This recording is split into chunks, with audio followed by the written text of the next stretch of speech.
Welcome back. Counting cash with your kids. Most financial experts recommend parents talk about money with their children early and often. But what's the best way to get that conversation started? We are bringing in right now best-selling author Beth Kobliner. Her latest book is Make Your Kid a Money Genius, Even If You're Not. Beth, good to see you. Thanks so much for joining us. Great to be here. Yeah, thank you. I'm really glad you're here. This is a subject that I care about so much. And you write that kids can grasp some economic issues by the ripe old age of 3? It's true. There's a research out of University of Wisconsin that shows by age 3, kids can understand some basic concepts like exchange or things have value. So it's important to start talking really early. So talking, I mean, it's funny. As a child, I remember always wanting to get an ice cream cone. Yeah. When I would hear Mr. Softy and the bells coming down my block, I would say to my mother, Me too. Can I have an ice cream cone? And she would say, sure, you can have it, but how are you going to pay for it?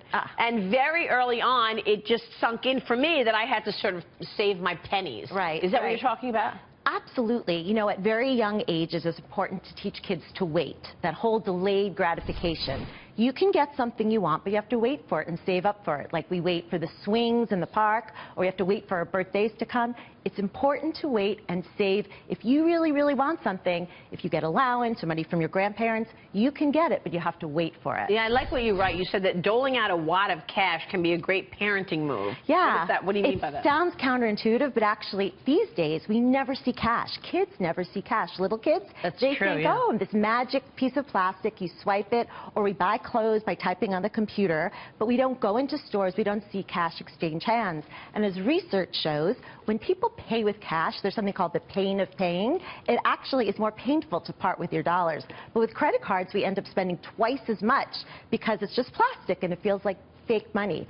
So I think giving kids, teenagers, cash when they go to the mall, even if all their friends have credit cards, I think it's a great lesson. It is a great lesson because, you know, after a while, if you keep going to the ATM machine, your child just thinks, well, if I want something, I just go get it. It comes out of the machine. It's right there. Exactly. No concept that you put it in there and that's your money. Right. Bringing a little kid to work is so important. You know, letting them see your job, explaining. You know, a woman in my office used to say she thought her father's job was to read the newspaper because he'd left every day with the newspaper under his arm. She's like, no, I'm a teacher, and he brought her to work, and I work here, and this is where I make money, and that pays for your food and your clothes, and just those brief explanations of little kids are really important. So we're showing up the financial lessons for elementary schoolers, doing chores, part of being in your family, but you can get paid for doing extra jobs. Work isn't always fun, but it's great to have a job. Money isn't everything. Be respectful to people in all jobs, and getting rich is not a career goal. Yeah, you know, I remember going at one point to one of my kids, 3 kids, one of their meet the teacher day with the kids there,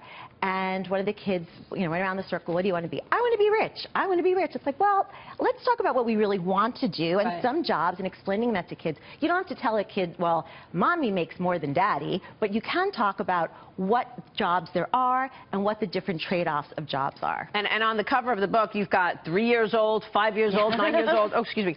So you could actually see different ages. What does that mean? Should the conversation be changing depending on how old you are? The book is really for kids, whether they're ages 3, starting out with preschool, up until age 23, when they're young adults. And each chapter has a topic of everything from investing to savings to credit cards and debt. What are the big mistakes we make in terms of teaching our kids financial literacy? I think we give them credit cards or joint credit cards too soon, and that will often not build up their own credit, and it could hurt your own credit score if you give your kid an authorized card. So you want to be careful of it. I think we also, you know, just don't explain the basics of a debit card.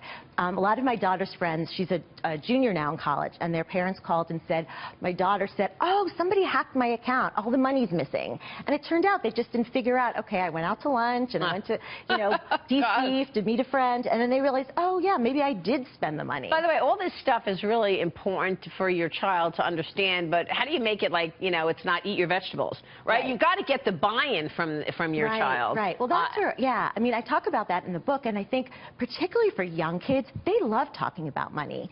And then even middle schoolers like kind of the angle of, I'm going to give you the inside scoop. Let's go shopping. What do you think? Why do you think that brand is twice as much as the generic one? Do you think it's really worth it? Having those kind of conversations, kids get really into it. And even talking about investing, talking about index funds versus single stocks. Wow. And got to be up to 17 years old or 23 to have that conversation, right? But even Can't start that at 3. Right. But even learning about credit cards, I think that's such an an important one. Yeah. Saying to a kid, this card, you know, in middle school, this is like a loan. When you use this card, you have to pay it off in full. Yeah. And if you don't, it's going to end up in trouble for you, and you'll have much more interest on your card. Make your child's first words, tax cut.